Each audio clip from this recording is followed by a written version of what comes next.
cry from the birth of a baby boy in Bethlehem more than 2,000 years ago. Recently, the Bishop of Hume accused parents of spoiling their children and said Christ's birth had descended into a great orgy of excess. I think he's agreeing with it. As a nation, we're set to spend £78 billion in shops this year in order to eat, drink and be merry. Have we forgotten the true meaning of Christmas? Here to discuss are Gloria Hunniford, Nick Ferrari and Sir Cliff Richard.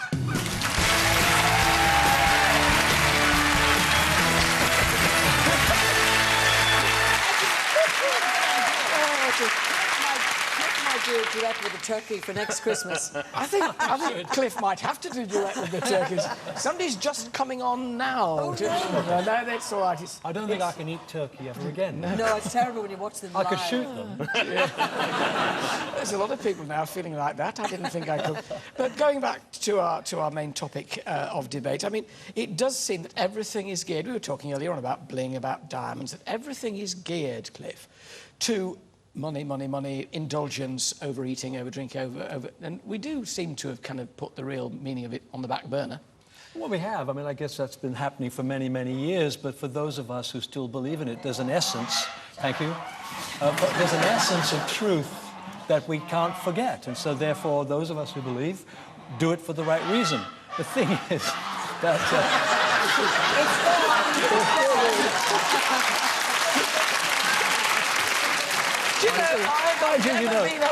That's the moment of TV gold. Sir Cliff Richard, heckled by a goose. I mean, you would squawk if you were taken off like that. Well, there's some people who pay good money for that, let me tell you. But, you know, seriously, yeah, it's inevitable that the sort of the capitalist society we live in, of course, is about buying things, selling things. If you want to send a birthday card, you have to go and buy one, unless you actually are talented enough to make your own. So there's always an exchange of finances. I agree, Christmas has somehow lost, for many people, lost the essence. it's priorities, really, isn't it? It is, but, you know, in a way, I've read something about people spending a lot of money on their children. You know, this is an indication that our society has changed a great deal for the better, in that there's more money around, and people usually want to make sure that their kids get things that are better than they got. I mean, I agree with that. I think that, you know, whatever people do throughout the year, and if they're short of money for food or whatever, Christmas is a time that they do want to make sure that their family, that their children are well catered for. However, I'm going to look at it from a different perspective, because and it's wrong to go back to our days when you got an apple and an orange and a few sweets. But when I was young, I always remember craving something. It might be a new doll or a bicycle. I say to all my grandchildren now, whether it's birthdays or Christmas, what would you really like for Christmas? And they all go, I don't know, really.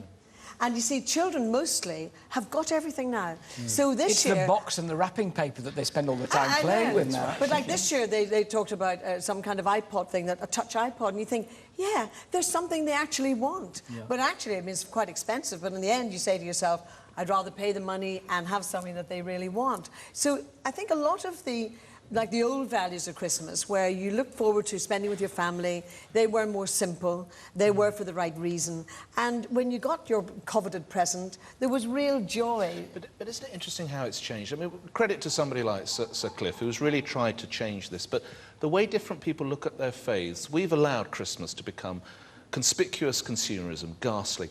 Just a few weeks ago, different people with a different faith, a woman faced 40 lashes because she'd allowed a teddy bear to be called Mohammed, and that upset their faith. That's how seriously they're taking their faith. I'm not supporting that, but look how one people follow their faith to that degree, and yet we have sat back and we've allowed Christmas. You go through stores in London, in Birmingham, in Manchester, is there any pictures of Christ or the baby or anything? No, it's robins, it's stars, and it's snow, and we've just watched it happen. Well, we have to call it Winterval now as well, you know, if you go to the extreme, which, I mean, that really narks me. I'd never do that, though. It's like calling them winter lights. I don't think real December people do, gifts. do they?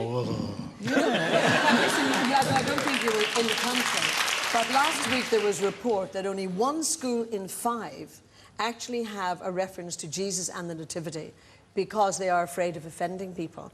Now, this is primarily this is a Christian country. Yes, not primarily. It is a Christian country. Absolutely. And I mean, recently I was in Morocco, And I was very glad to put on everything to cover my body, to take off my shoes. I respect other people's religions and their feelings.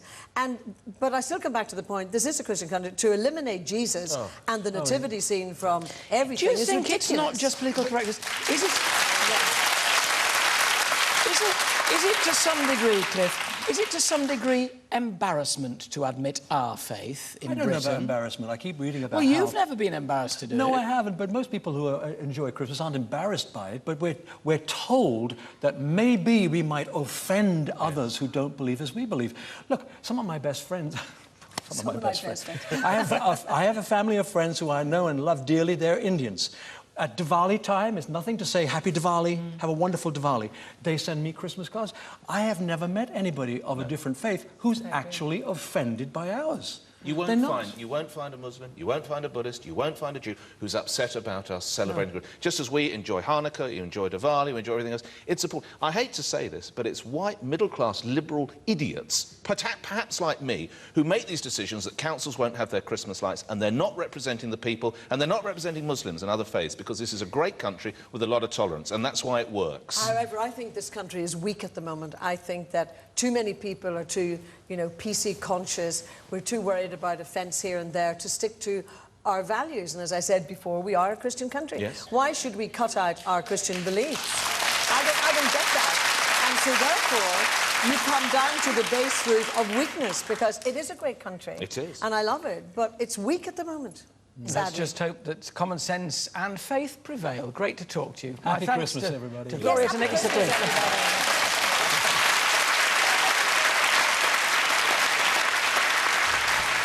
Happy Christmas indeed. Still to come, opera sensations Blake sing White Christmas. And what makes Cliff merry on Christmas morning? He'll tell you in a few minutes. See you. Welcome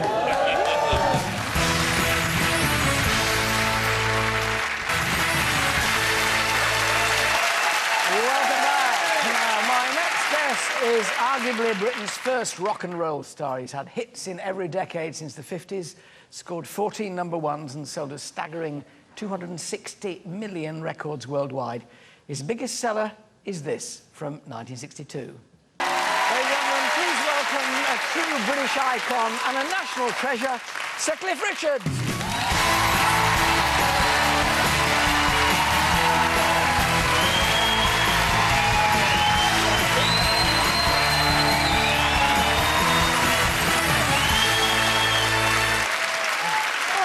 Cliff, you're very welcome. Lovely to have you. And it seems now to... I thought we'd kick off with a glass. You'll like this one. This is your own. Which year is it? Cheers. Which year is it? Vida Nova. 2005. Was that a good year? 2004 was particularly good. Oh, don't drink this one then. No, that's all right. Look out for Vida Nova, 2004. Yeah, the 2004 Reserva in 2006 got a silver medal at the International Wine and Spirits Fair. Is this looking ahead towards retirement then? You've got something to cover you when you stop singing? No, listen. A vineyard is the last thing you'd want to do for retirement. Like a racehorse, I've had my vineyard for almost 10 years now and not made a penny. Really? No, it's just a hobby. Yeah, I know, please. I just buy more. My accountant guy said to me, why do you keep doing this? I said, well, look, tell me when I can't afford to do it anymore and I won't. But it is, I've got a partnership now and it looks as though we might start breaking in even. Yeah. And it may even make some money, but it's a hobby, really, and I do enjoy it. When I go to Portugal now, I don't even bother buying anybody else's wine, and mine's much cheaper. Very rather good, isn't it? And nicer. But now, calendar girls, have done it. Cliff's doing it. Now, girls, steady yourselves. This is Cliff's calendar. Wait for it.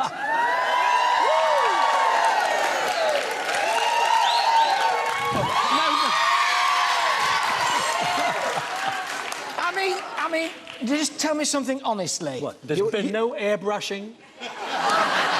You were holding it in. This is washboard, this is. Oh, I mean, you're doing people like me a disservice, Cliff Richard, looking like you do at your age. And at my age, I felt that I really had to be severe with myself, really, because the danger is that you can actually relax too much and have just too much food and forget to go to the gym and all that. So I will never be Arnold Schwarzenegger, but if I can keep my weight off, and if any of you have been to see any of my shows, I need to have that. You have? I need to have the weight off, just so that I can move around and still look as though I'm enjoying myself. So do you just sort of avoid putting too much on your plate and avoid drinking too much of your own wine? Is that it? Is it moderation, the old thing? Forget the wine for a moment. I'm liking it more and more. Other things, I try to eat the right food, eat the good food, and it seems to work for me. I mean, I know everyone is different. All our metabolisms are different. If you can find something that works where you mingle with some exercise... So what's the right food? What is that then? What do you call it? Oh, you really want to go into this? Well, only briefly. Not in Proustian detail, because I'll get bored. Briefly, I eat what is apparently right for my blood type. Oh, right. Now, I don't know if it's even true. I just thought it made kind of sense. And I can eat good food. I eat chicken and turkey. One in particular? Chicken, turkey, loads of fish, loads of vegetables, and there are certain things that are no-nos, and I just haven't lost any sleep leaving those things out. Do we know what they are? There were 10 things that are definite no-nos. I can't remember them all, but for instance, tomatoes, aubergine, and I never realized that they're the same family, so that's why. And aubergine is my favorite vegetable. I can't have mangoes or papayas or coconuts. So you just had a test to tell you all this, it's your particular thing? I was testing myself. I've done it for almost a year. And what I did was about 2 weeks ago, because I have a forthcoming tour next year, I have to have all these tests done. My doctor is a vampire. She's taken so much of my blood. I can see the teeth marks in her neck. That's the secret. But I had a clean bill of health, and I thought, well, OK, if it works, I'm not missing anything. It keeps you going, because, I mean, 50 years, we've got this Love the album for this Christmas. It's a kind of tradition now that Cliff brings something out at Christmas. I mean, it's... Well, it's not just me, you know. More people release records at Christmas time, and purely on this, back to what we were talking about earlier with money and stuff, of course, record companies want to release all their artists at Christmas time, because between October and December, I don't know whether this is true anymore because single sales have ducked right down. Yeah. There used to be more sales in that 3-month period than the rest of the year put together. And I've never been on my own at Christmas. Sometimes I've won through and sometimes I haven't, but it's because everybody worth their salt has got something out. And it just makes sense to do it when you're possibly a potential gift for somebody. What drives you on? What makes you do it? I mean, you keep at it, you know. The recording industry is particularly my favourite thing. How's it changed, though, since you started? It must be completely different now. Well, the recording in itself has changed drastically. Technology came in and we can do things now. I mean, on this particular album, EMI wanted to release the best of the ballads I've had success with in the past. And I said, that'd be lovely. They said, well, would you mind doing 4 or 5 songs you've never recorded before but are favourites of yours? So I put 5 other songs on there. And the music was recorded in Nashville. I recorded my part and some backing vocals in Barbados. Oh, so it's all hard work, isn't it? I hear it's tough at the top. Apparently. Apparently it's even worse at the bottom. But do you get fed up about, you know, the radio stations not playing Cliff? I mean, you can tell from the response of the audience today, and they weren't paid anything this lot. Not at all. Does that irritate you? It's not entirely true, though. I mean, things have changed, and I realise that there are other priorities musically that need to be set up. When the Shadows and I came in, all I can remember, though, we were treated as a sort of priority because we were the first rockers to come out of Europe. But we were played, I can remember hearing myself played between Frank Sinatra and Rosemary Clooney and Bing Crosby, and then they'd play your record. And if your record got on the charts, they might play yours a bit more the next week. And if it went to #1, they played it a lot. And when you started to come down, they stopped playing it. That made sense to me. And of course, there are loads of young, gifted, talented people now, and they need to be played. But so do I. Yeah. I haven't left the industry. I still make records. And if people don't play your music, it's hard to sell it. But as I say, it's not quite true. I do get played a lot. There's a lot of stations, the Gold stations, a lot of regional stations that play my music. But I don't get a great deal of help from some of maybe the major stations. But I have to learn to live with that, and I'm quite happy. As you can see, I have not lost sleep. No, you haven't lost much at all, actually. What are the special plans then for the sort of 50th anniversary? Have you got anything special lined up? I know you're doing Wembley for the... Is it the 60th time? I think it's something like that, yeah. You forget. World record you're going for, which is great. Well, I mean, I don't go for records, really, but they happen because I've been singing longer than most people. And when you've been singing for 50 years, you've accumulated behind you all these facts of... You know, when I was in Birmingham last year, they found a person who was the millionth person to buy a ticket for my concerts. Okay. And I'm thinking, It was the million, and I gave them the award. And then suddenly I'm hearing, oh, 60 concerts I've done at Wembley.